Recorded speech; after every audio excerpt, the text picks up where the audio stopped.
De travaux qu'on a réalisés dans ce programme ANR, et qui a mis en jeu un certain nombre de compétences de laboratoires publics et de partenaires privés. Alors, je vais m'appuyer sur notamment un travail de thèse qui a été réalisé par Christiane Azago, doctorante à l'UMR Génial, qui a soutenu au mois de mai dernier. Et puis sur des travaux que je poursuis également avec ma collègue Muriel Ayert sur les aspects dimensionnement d'installation liées à la valorisation des insectes. Et puis mon collègue Eddy Rondana, qui est spécialiste des procédés de séchage. Alors, hier, on discutait du statut de l'insecte avec une parmi vous de est-ce que l'insecte est une ressource agricole? En effet, c'est comme ça qu'on a considéré, nous, à l'UMR Génial. L'insecte est bien pour nous une matière agricole, comme d'autres. Et comme vous le savez, l'industrie agroalimentaire a pour premier objectif de conserver les matières agricoles ou de reporter leur consommation ou de les stocker par des procédés de stabilisation, de conservation. Et puis, en agroalimentaire, on a l'habitude de considérer deux types de procédés, deux grands types de procédés. Des procédés qui font éclater en quelque sorte la matière première, la matière agricole, par des procédés de séparation, de fractionnement, d'extraction. Et on peut ainsi obtenir ce qu'on appelle des aliments simples, où on peut aller vers des produits alimentaires intermédiaires, des ingrédients. Et puis l'autre type de procédés sont les procédés d'assemblage, de formulation, qui permettent de transformer d'une autre manière ces matières simples en produits élaborés. Et donc c'est ce qu'on essaie de faire avec cette matière qu'est l'insecte, d'une part pour faire des ingrédients, et puis d'autre part pour élaborer des produits un peu plus complexes. Vous aurez tout à l'heure une présentation de Charlotte Floret sur la formulation d'un produit original. Alors, on a dit hier, l'insecte, on peut en faire le cracking, comme on a fait le cracking du lait, et avec deux objectifs qui sont, deux débouchés qui sont soit l'alimentation animale ou l'alimentation humaine. Et c'est un petit peu vers cette orientation que je vais tenir mon propos. On a également dit que l'insecte est riche, notamment en protéines, et je vais parler principalement des dérivés protéiques d'insectes, et puis m'appuyer sur Tenebrio monitor, qui était l'espèce qui a fait l'objet des travaux de Désirable. Même si on s'est intéressé, comme l'a dit hier Jean-Philippe Destis, à Hermesia. Donc, vous voyez, Tenebrio monitor, c'est 56 à 60% de protéines rapportées à la matière sèche. Venons-en à Désirable, quelques mots d'ordre général.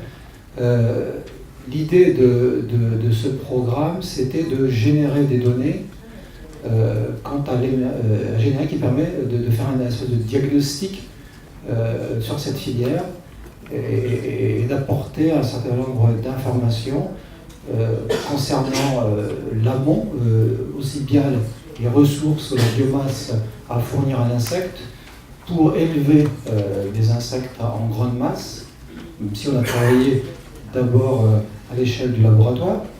Et donc, ces larves transformées, et on a eu comme première cible de préparer des farines qui ensuite sont testées pour l'alimentation poisson et pour l'alimentation poulet. Donc vous aurez des conférences sur ces questions. Michel de Cyr interviendra tout à l'heure. Et puis, plus largement, on s'est intéressé à l'ensemble de la filière du point de vue des impacts environnementaux.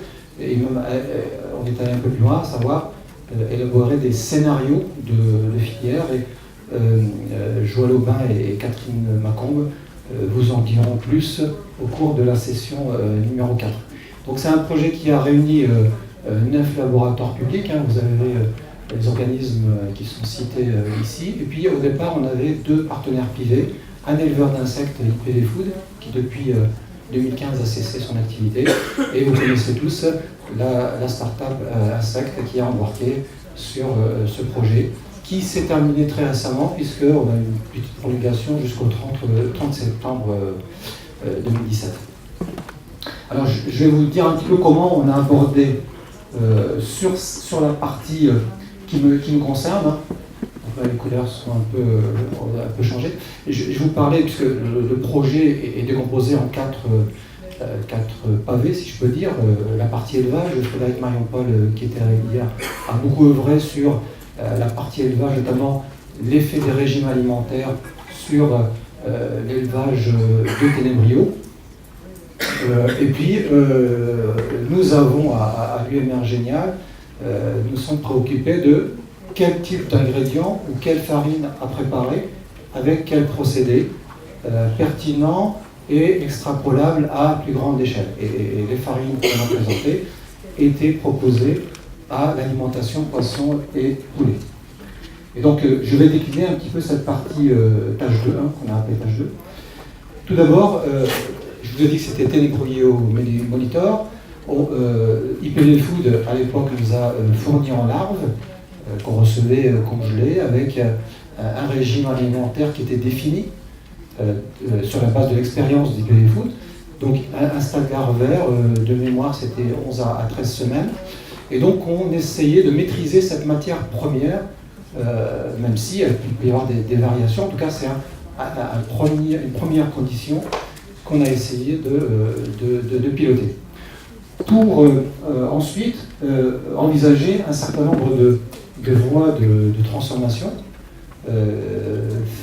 Franck Launay, hier, vous avez brossé un certain nombre de chemins de transformation possibles. Je vais m'orienter sur les transformations pour obtenir des protéines, comme je vous l'ai dit tout à l'heure. Donc, les procédés peuvent être mécaniques, thermiques, biologiques ou chimiques.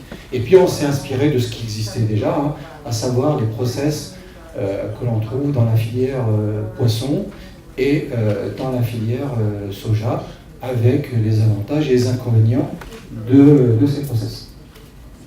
On en dira quelques mots tout à l'heure sur l'impact des process, comme l'a évoqué tout à l'heure Camille Piac.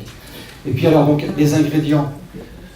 Par analogie, si vous voulez, aux matières protéiques végétales, les APV, j'ai intitulé ces matières protéiques d'insectes les LPI, et le même type de classification, si vous voulez. Donc des farines qui, autour de 60 à 70% de teneur en protéines. Voilà, c'est le type d'ingrédient qu'on a visé dans un premier temps. Et puis après, on s'est dit, ça serait quand même pas mal d'aller un peu plus loin, de préparer des concentrats, voire des isolats, et puis petit à petit, comme Camille l'évoquait tout à l'heure, aller faire du fractionnement, essayer d'identifier beaucoup mieux ces protéines. Et puis, dans les réflexions, il y a cette question de peptides à activité biologique. Alors, je ne parle pas de la chitine et de l'huile pour le moment, même si l'huile est donc un coproduit quand on prépare des dérivés protéiques. Alors, c'est bien de préparer des ingrédients, des produits dérivés d'insectes, mais encore faut-il se poser la question de quelle fonctionnalité est recherchée. Et les fonctionnalités sont multiples, qualité nutritionnelle, on va en dire un mot tout à l'heure sur la farine qu'on a préparée, et puis ça a été évoqué tout à l'heure par Camille également, les propriétés moussantes, émulsifiantes, gélifiantes. Alors, commençons d'abord par un premier exemple de procédé qu'on a testé, celui de la préparation d'une farine dite complète, puisque finalement on ne fait pas de séparation particulière. Donc en partant de larves, une première étape consistant à nettoyer les larves, et puis faire un blanchiment, une cuisson, et puis un braillage, et un séchage pour obtenir une farine dite complète. Alors on peut se poser la question de l'intérêt d'une farine complète, ça c'est quelque chose que je soumets au débat au niveau des entrepreneurs. Et puis donc le deuxième process, c'est la préparation d'une farine partiellement délipidée, et notre cible était de descendre en dessous de 10% d'huile, entre 10 et 15% d'huile sur la farine finale. Donc vous retrouvez un certain nombre d'étapes du process, nettoyage, blanchiment, pressage, et puis vous récupérez un gâteau et un jus, et dans ce gâteau, il y a donc, on augmente la teneur en protéines, et on obtient cette farine partiellement délipidée. Et puis alors, il y a un dérivé de ce process qui consiste à améliorer les rendements, ça a été dit également hier par Franck Launay. Dans le jus, notamment dans la partie aqueuse, il y a des protéines, et on en perd quand même. On peut les concentrer et puis les réintégrer avec le gâteau pour sécher, augmenter la teneur en protéines dans la farine dite délipidée. Donc vous voyez, on a 3 scénarios. Je vais m'appuyer sur ces 3 scénarios pour la suite. Alors, on a travaillé, nous, au niveau à l'échelle pilote, c'est-à-dire quelques kilos de farine, et vous avez représenté ici le process qu'on a suivi avec des outils qui sont Amacy, AgroParisTech, Massy. Donc, nettoyage, on retrouve une étape de blanchiment, un pressage, et puis ensuite broyage séchage et broyage pour obtenir une farine. Et puis je vous ai indiqué les coproduits, et on peut récupérer l'huile après centrifugation. Alors on a fait des bilans en matière, des bilans énergétiques là-dessus, je vais en donner quelques éléments. Mais tout d'abord, voilà la composition de la farine qu'on a obtenue à l'échelle du pilote. Donc ça oscille entre 66 et 72%. On a eu parfois, ça sur certains essais, jusqu'à 75% rapporté à la matière sèche. Je parle de la teneur en protéines. Et puis pour la teneur en lipides, on descend jusqu'à 12%. On peut faire mieux, je pense qu'on peut descendre jusqu'à 10%. Ça dépend des outils de presse dont on dispose. Et puis quand on compare ça à la farine de poisson et de soja, vous voyez, ça se situe relativement bien, et ça répond à un cahier des charges qu'on s'était défini en amont pour justement tester ces farines en alimentation animale. Alors, je parlais de qualité nutritionnelle tout à l'heure. Vous avez ici la composition, le profil en acides aminés essentiels comparé à la farine de poisson et de soja. On retrouve tous les acides aminés avec des teneurs qui sont tout à fait comparables à celles de ces deux produits. Alors, puisqu'on parlait d'impact du procédé, voilà un exemple d'impact, notamment sur les larves. Les larves blanchies à différentes températures, 70, 90 degrés pendant un certain temps, je ne rentre pas dans le détail, et vous voyez donc la différence de couleur qu'il y a entre les larves témoins, donc qui n'ont pas subi de traitement, enfin non, pas les larves témoins, ce sont les larves de départ, ensuite les larves qui ont été gardées sans traitement particulier, et puis l'effet de la température. En dessous, donc le graphe des histogrammes, on a mesuré le rendement d'extraction en protéines, et vous voyez donc sur les larves fraîches, on récupère à peu près 45 à 50%, je parle de protéines solubles, tandis que le rendement est beaucoup plus faible quand on les extrait de la farine, qui a subi tout le process que je vous ai décrit à l'instant. Et maintenant, si on extrait ces protéines solubles juste après le blanchiment, à 70 à 90, vous voyez qu'on perd également en rendement par rapport aux larves fraîches.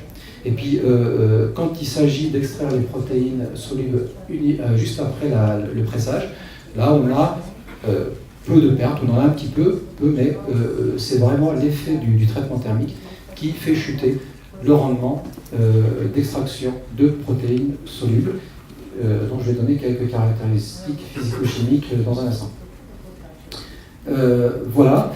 Et puis alors justement, voilà les propriétés physico-chimiques de protéines solubles extraites de larves fraîches et de farine ayant subi le traitement thermomécanique.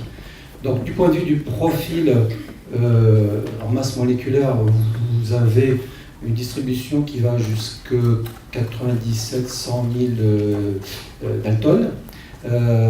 Et donc ça rentre dans la plage de masse moléculaire des protéines en général, des protéines conventionnelles, si je peux dire. Et puis vous avez comparé les protéines extraites de larves et de farine. On a regardé la solubilité. Il y a un décalage, et bien entendu en défaveur de la farine qui a subi donc, tout ce traitement thermomécanique. Donc on a une solubilité moindre. Le pH isométrie se situe autour de 3,4. Du point de vue de l'hydrophobicité et du point de vue de la charge également. Donc ce qui veut dire qu'il y a un impact. Est-ce que les protéines sont seulement dénaturées? Va-t-on jusqu'à l'agrégation? Ça, c'est des questions qu'on se pose aujourd'hui et qu'on essaie d'affiner avec des compléments de caractérisation. Et du point de vue des propriétés fonctionnelles, on a mesuré la propriété moussante et emulsifiante. Je vous montre ici que les propriétés moussantes. Donc ça mousse bien, je vous le confirme. Ça mousse et ça a une stabilité. Alors on a comparé ça par rapport à la protéine de lait, de la BSA, des protéines d'algues. Et donc les protéines solubles extraites de larves ou de farine sont dans un ordre de grandeur qui est à peu près celui des protéines conventionnelles. Et je vous ai mis des mesures de tension de surface qui mesurent l'affinité de ces protéines aux interfaces RO.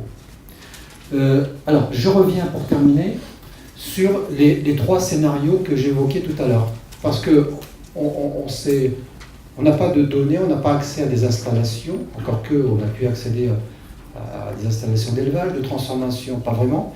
Donc on s'est dit, ça serait quand même bien de faire une première ébauche d'analyse technico-économique d'une installation qui va jusqu'à 10 000 tonnes de farine par an. Alors c'est une question qu'on s'est posée dans le projet désirable. Et on s'est questionné, donc on progresse, c'est pas abouti, mais on s'est appuyé sur les trois scénarios que j'ai évoqués tout à l'heure, qui ont été testés au pilote.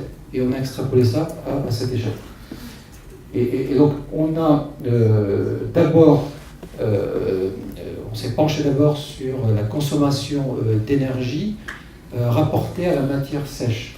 Et donc vous voyez dans ce scénario 1, qui correspond à la farine complète, où on met en jeu principalement du séchage, donc il y a une grande consommation d'énergie due à l'étape de séchage. Il y a beaucoup d'eau dans les larves, de l'eau et de l'huile. L'huile ne facilite pas forcément ce séchage, donc il y a une consommation très importante du fait du séchage. Dans le scénario 2, où on a délipidé partiellement, et vous voyez que là, on réduit sensiblement l'énergie due au séchage. Alors, il faut rajouter effectivement de l'énergie mécanique apportée par le pressage. Et dans le scénario 3, si vous vous souvenez, on a récupéré par une opération d'évaporation les pertes de protéines dans le jus. Donc c'est l'évaporateur qui est rajouté, enfin l'étape d'évaporation, qui augmente globalement l'énergie par rapport au scénario 2. Donc ça, c'est un travail qui a été publié dans un chapitre d'ouvrage qui devrait qui va sortir en 2018. Et puis, alors, les charges sur les autres secteurs, on les a repris ici dans ce graphique. Et donc, sur les trois scénarios, on voit donc le scénario 1 qui encore une fois correspond à la farine complète. Scénario 2, farine délipidée sans ajout de concentration. Vous voyez, donc dans les différents cas, les charges correspondant aux équipements, aux bâtiments, au personnel. Donc on a eu bien sûr l'énergie et les coûts matières et consommables. L'impact équipement, bien entendu, à partir du moment où on rajoute du matériel, il y a un coût supplémentaire. Et puis, voilà. Et puis il faut se poser la question de la valeur ajoutée qu'il y a sur le produit fini. Il y a plein d'hypothèses ici qui ne sont pas prises en compte, le lieu notamment de production, le débouché, la valeur ajoutée qui est derrière. Donc, voilà. Donc ça, je soumets ça à votre au débat et à la discussion, en espérant pouvoir enrichir ces données pour avancer dans cette analyse plus complète. Je vais conclure par des choses relativement simples, à savoir qu'il y a encore des besoins de connaissances sur les procédés, notamment pour préparer donc, des ingrédients protéiques, et de cet impact sur les fonctionnalités, qui est essentiel. Vous avez vu un exemple par rapport au traitement thermique. Il y a besoin d'améliorer les procédés existants pour mieux prendre en compte la durabilité. On parle d'éco-conception, revisiter les process avec ce regard de durabilité. Et puis enfin, sur les protéines, on n'a pas suffisamment de connaissances sur ces protéines, connaissances de la physico-chimie, de leur fonctionnalité en particulier. Et ça, c'est des travaux qui sont en cours. Et puis derrière, l'idée, c'est d'avoir des mix, comme on en a pour d'autres protéines conventionnelles, qui permettraient de formuler de nouveaux produits, de nouveaux aliments.